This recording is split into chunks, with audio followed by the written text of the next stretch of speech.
Hello friends, नमस्कार। Class 12 chapter 3 current electricity के एक और सेशन में आप सबका स्वागत है। आज के इस सेशन में हम देखने वाले हैं series and parallel combination of cell. आपने अगर प्रीवियस वीडियोस देखे हैं तो कोई प्रॉब्लम नहीं आएगा। जो केसीएल और केवीएल वाले वीडियो देखे हैं उसके एप्लीकेशन का जो एग्जांपल्स थे वो भी हमने कल डिस्कस किया, तो आपको इतना प्रॉब्लम नहीं आएगा। लेकिन अगर आपने नहीं देखे हैं तो शायद थोड़ा आपको समझ में ना आए। ठीक है, ओके। तो पहले वो देख लीजिए, अगर नहीं देखा है तो देख लीजिए। शुरू करते हैं। Series combination of cell. Series combination of cells. ठीक है, कैसे देखिए। एक रेजिस्टर लेंगे जिसका रेजिस्टेंस कितना है R। उसको एक सेल के साथ कनेक्ट करेंगे जिसका ईएमएफ है ε1 और जिसका इंटरनल रेजिस्टेंस है R1। फिर उसको दूसरे सेल के साथ कुछ इसी तरह कनेक्ट करेंगे। दो सेल हैं ε2 और रेजिस्टेंस उसका इंटरनल रेजिस्टेंस जो है वो है R2। ठीक है, और बाद में सर्किट को हमने कंप्लीट कर दिया। तो यहाँ पर अगर आप देखोगे तो करंट इस तरह फ्लो होगा। ठीक है, ओके। इस पॉइंट का नाम मैं दे देता हूँ A, इसका नाम दे देता हूँ B, इसका नाम दे देता हूँ C, इसका नाम D। ठीक है, और पूरा ये लूप हो गया। ओके, समझ में आया ना आपको? अच्छा, करंट कितना फ्लो हो रहा है? करंट फ्लो हो रहा है I। चलिए अब आगे बढ़ते हैं। ये जो सेल जोड़े गए हैं ना, इसको सीरीज कॉम्बिनेशन बोलते हैं। फॉर लूप, कौन सा लूप? ए बी सी डी, बाद में ε1 ε2 और ए तक जाएंगे। ठीक है, तो ऐसे शुरू कर रहे हैं, इसीलिए वी ए। ठीक, फिर रेजिस्टेंस आया इसलिए -IR। क्यों?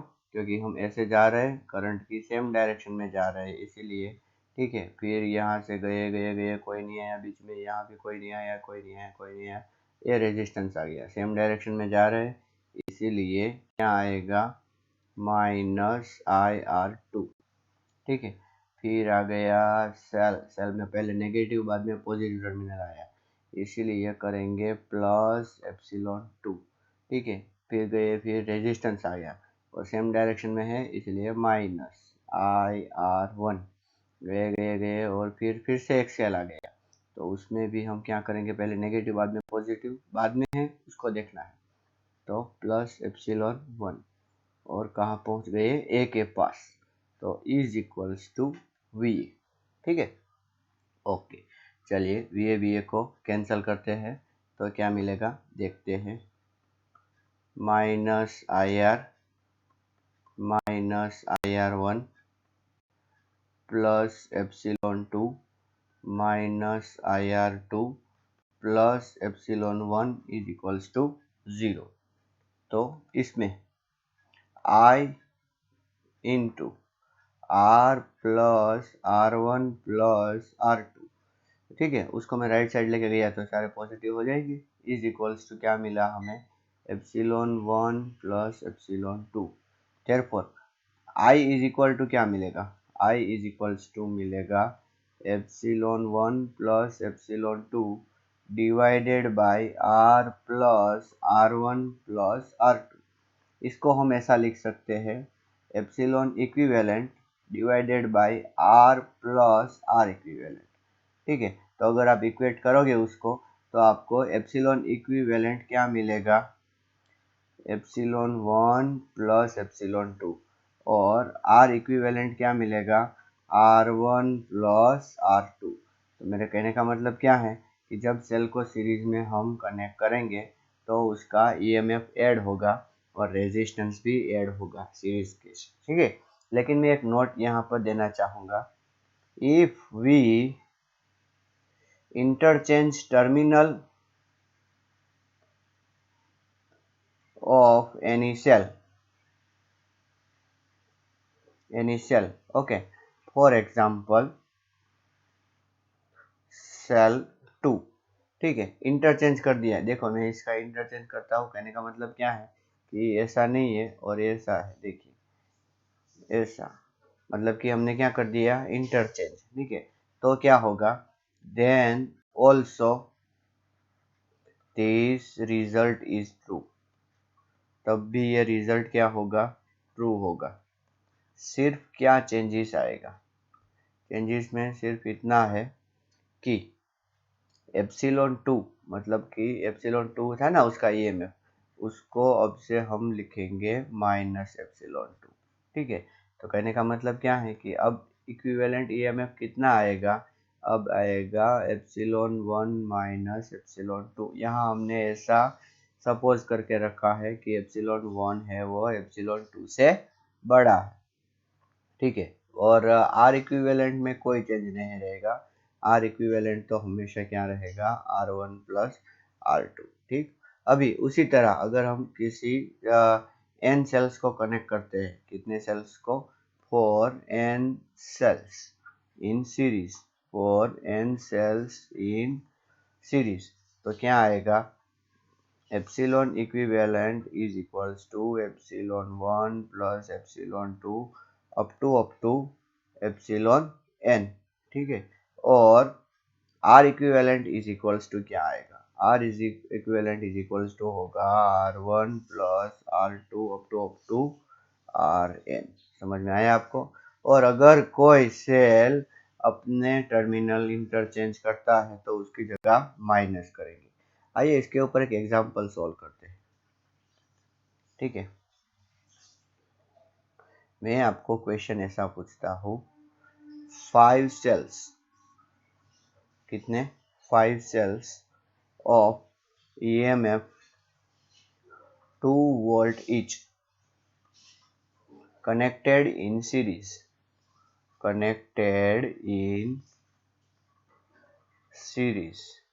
having internal resistance, internal resistance 0.5 ohm each. Okay, find epsilon equivalent and R equivalent. ठीक है, अभी सभी के टर्मिनल सेम है, इसीलिए हम क्या करेंगे, उसको हेल्पिंग कंडीशन भी बोलते हैं। कैसी कंडीशन बोलते हैं, हेल्पिंग कंडीशन, सब एक दूसरे को हेल्प कर रहे हैं। तो इसी वजह से अगर ये एग्जांपल को सॉल्व करना है, ठीक है, तो 10 सेकंड में सॉल्व हो जाएगा। Epsilon equivalent is equals to 2 into 5, तो कितने हो गए, 10 वोल्ट। और R equivalent is equals to 0.5 into 5, तो ये हो गया 2.5 ओम। ठीक है, बहुत सिंपल है। अच्छा, मैं एग्जांपल को फिर से आपसे पूछना चाहूँगा कि क्या एग्जांपल में चेंजेस कर दिया गया है। Okay, if any one cell in above question interchange its terminal,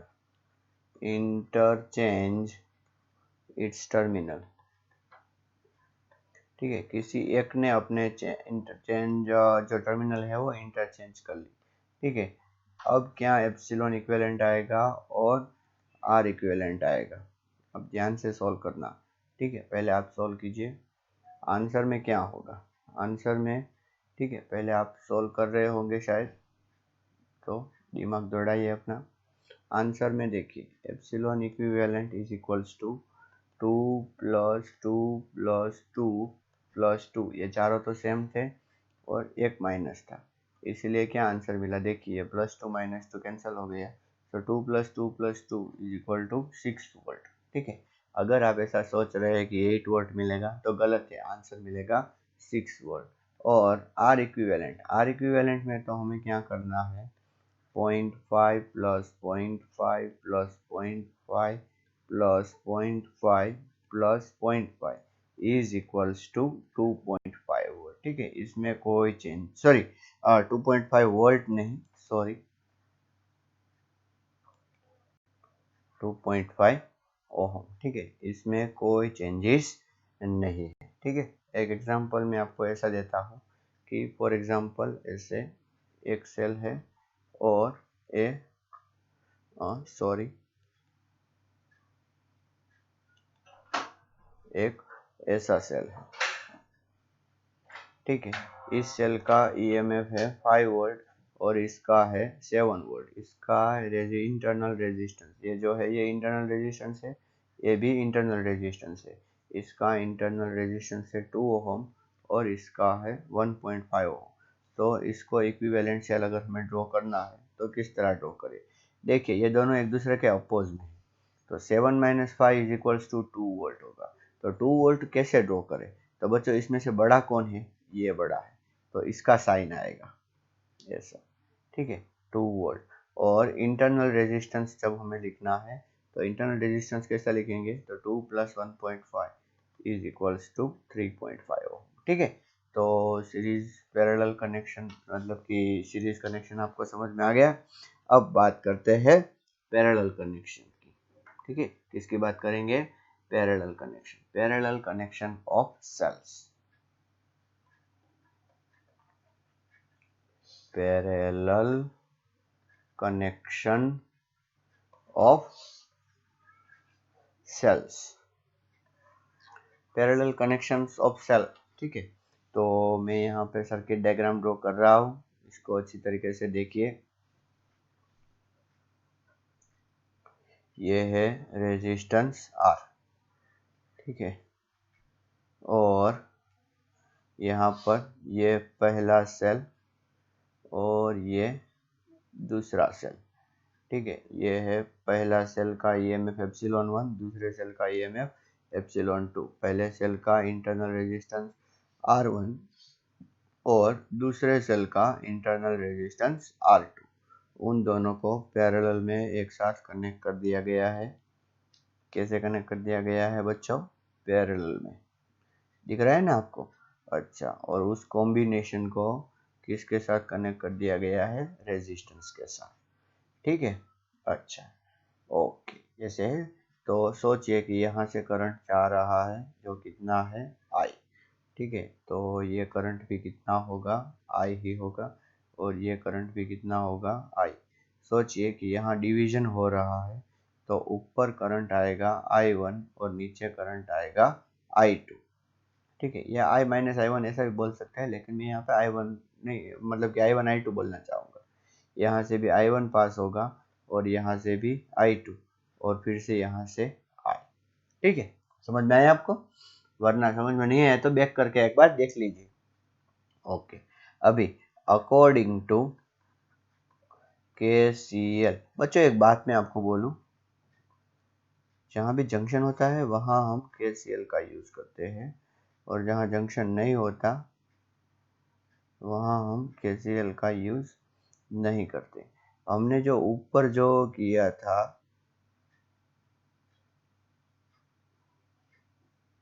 यहाँ ये जो था, ये था KVL, किरचॉफ्स वोल्टेज लॉ। ठीक है, इसका यूज हम यहाँ पर भी करने वाले हैं। ठीक है, अकॉर्डिंग टू KCL पहले देखिए, I is equals to I1 plus I2। कैसे? देखिए, ये नोड ले लीजिए या तो ये नोड ले लीजिए। इसमें पहले नोड, इसमें करंट I आ रहा है और कितना करंट जा रहा है? I1 और I2। तो मतलब कि आने वाला करंट और जाने वाला करंट सेम होना चाहिए, तो इसीलिए I is equals to I1 plus I2। ठीक है, अभी मैं पॉइंट के नाम दे देता हूँ ताकि हमें KVL को अप्लाई करने में आसानी हो।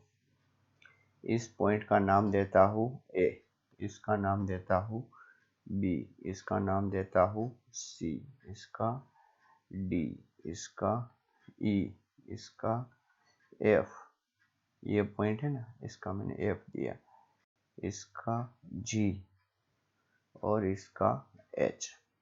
ठीक है, ओके, करते हैं शुरू अप्लाइंग KVL। ठीक है,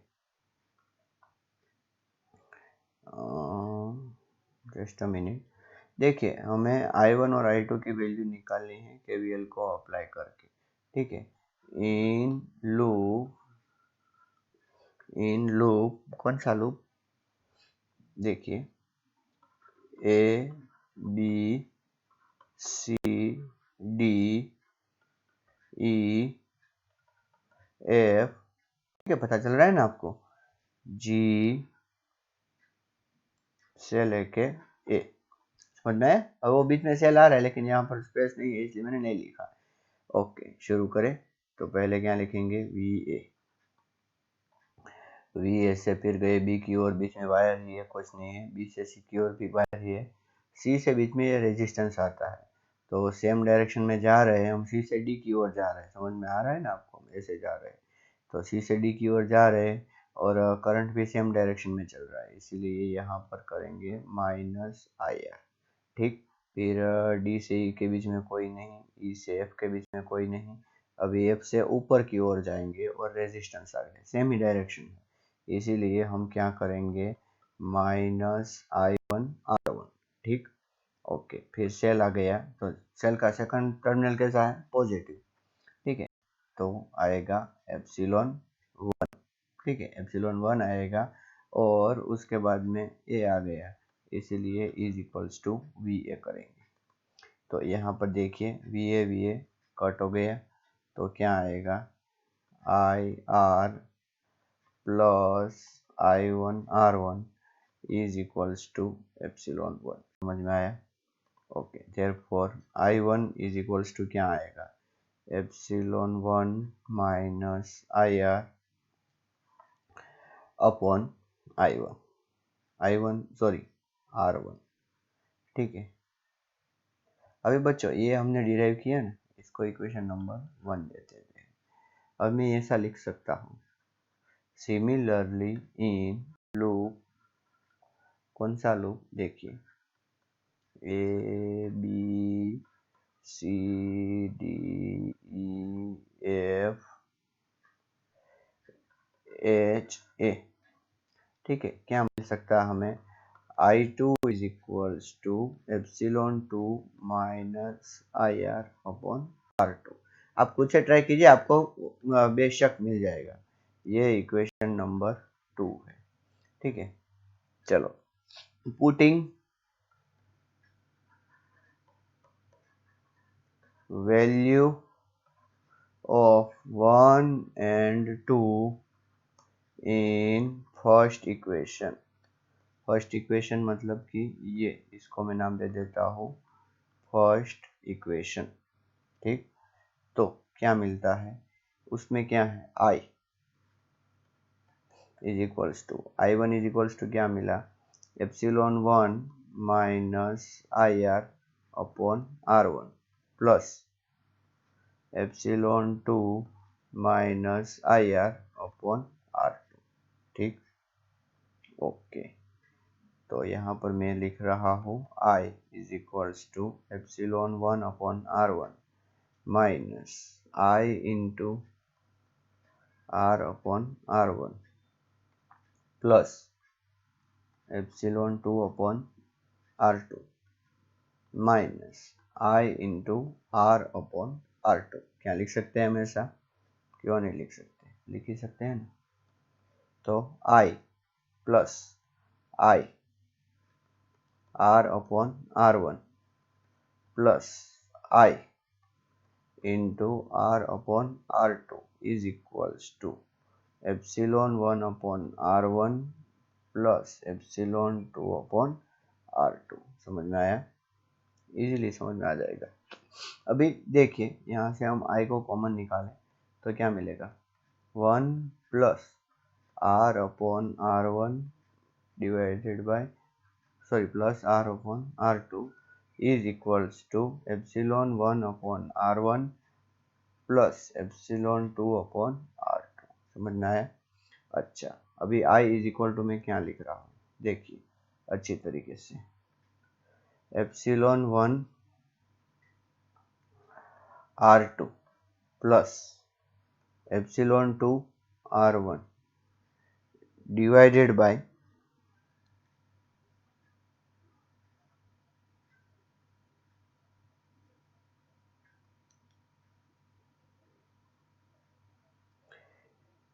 डिवाइडेड बाय R1 R2, ठीक है। और उसके डिवीजन में क्या आएगा, तो देखिए R1 R2 plus R upon sorry plus R upon नहीं, प्लस ये यहाँ पर मैंने इसको एलसीएम ले लिया R1 R2 को, तो R1 R2 यहाँ मल्टीप्लाई होगा और इसके साथ क्या मल्टीप्लाई होगा, R R2 plus R R1 upon R1 R2।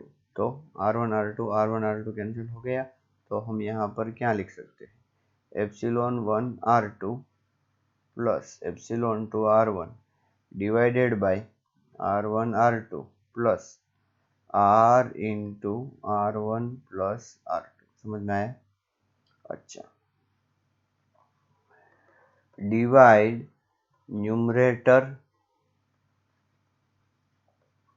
And denominator थोड़ा एडजस्ट कर रहा हूँ मैं, बाय R1 प्लस R2। किससे डिवाइड करना है, R1 प्लस R2 से। तो हमें क्या मिलता है, देखिए I is equals to epsilon 1 R2 plus epsilon 2 R1 divided by R1 plus R2 upon, अच्छी तरीके से देखना है, R1 R2 upon R1 plus R2 plus क्या हुआ, देखिए ये इसको हम डिवाइड कर रहे थे ना, R1 R2 इसको, तो यहाँ पर R1 R2 अपन और ये R1 प्लस R2 कट हो गया, तो सिर्फ क्या मिलेगा R। तो फिर से मैं ऐसा लिखूंगा, epsilon equivalent upon R equivalent plus R, जिससे हमें क्या मिलेगा, epsilon equivalent is equals to epsilon 1 R2 plus epsilon 2 R1 divided by R1 plus R2। ये हमें मिला एप्सिलॉन इक्विवेलेंट, ठीक है। कितने सेल के लिए, 2 सेल के लिए। कितने सेल के लिए, 2, ओके। और R equivalent is equals to हमें क्या मिला, R1 R2 upon R1 plus R2, ठीक है। 2 सेल के लिए थोड़ा सा इजी है, पर 3 या मतलब कि 2 से ज़्यादा सेल के लिए थोड़ा हार्ड है। तो उसके लिए देखिए मैं क्या कर रहा हूँ, देखो यहाँ पर epsilon equivalent upon R equivalent ऐसा अगर हम करें, ठीक है, तो क्या हमें आंसर मिलता है, देखिए इसमें से R1 प्लस R2 इसके डिनोमिनेटर में भी है, इसके डिनोमिनेटर में भी है, तो कट जाएगा। तो हमें आंसर देखिए epsilon 1 R2 upon plus epsilon 2 R1 upon R1 R2 मिलता है। तो अगर इसको थोड़ा सा हम डिवाइड कर दें ना दोनों को, तो हमें आंसर कुछ इस तरह मिलेगा, epsilon 1 upon R1 plus epsilon 2 upon R2। तो ये अच्छा है ना, ये रिजल्ट अच्छा है, देखिए, ठीक है। अगर 3 सेल है तो डायरेक्टली आप क्या कर सकते हैं, प्लस एप्सिलॉन 3 अपॉन R3, ठीक है। तो मैं यहाँ पर ऐसा लिख देता हूँ, for n cells in series नहीं, n cells in parallel,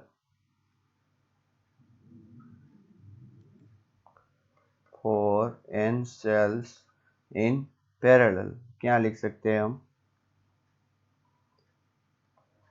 epsilon equivalent upon R equivalent is equals to epsilon 1 upon R1 plus epsilon 2 upon R2 up to plus epsilon n upon Rn। आप बोलोगे तो sir हमें तो ये epsilon equivalent upon R equivalent ही मिला, हमें तो एप्सिलॉन इक्विवेलेंट अलग से चाहिए और R इक्विवेलेंट भी अलग से चाहिए। तो कोई बात नहीं, देखिए 1 अपॉन R इक्विवेलेंट का फॉर्मूला क्या है, 1 upon R1 plus 1 upon R2 plus up to 1 upon Rn। तो इससे पहले आप R इक्विवेलेंट पा लीजिए, तो R इक्विवेलेंट आपको अलग से मिल गया, उस आर इक्विवेलेंट को आप इस इक्वेशन में रख दिए तो आपको क्या मिलेगा, एप्सिलॉन इक्विवेलेंट। समझ में आया कि नहीं? तो आज हमने क्या डिस्कस, अच्छा मैं एक चीज और डिस्कस करना भूल गया बच्चों, क्या कि अगर कोई सेल अपना टर्मिनल चेंज करता है, if any cell changes its terminal, मतलब कि हमने उसके टर्मिनल को नेगेटिव की जगह पॉजिटिव लगा दिए, okay, then R equivalent will not change. R equivalent will not change. ठीक है, इसको मैं अच्छी तरीके से लिख देता हूँ।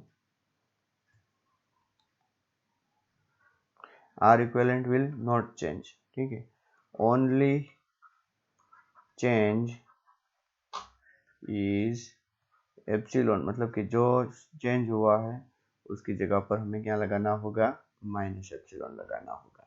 ठीक है, समझ में आ गया आपको? ओके, तो आज हमने क्या डिस्कस किया, series and parallel combination of cell. ठीक है, कई बार इसके ऊपर के जो क्वेश्चंस आते हैं तो इजीली आप ये जो फॉर्मूला है याद रखते हो तो इजीली सॉल्व हो जाता है। ठीक है, थैंक यू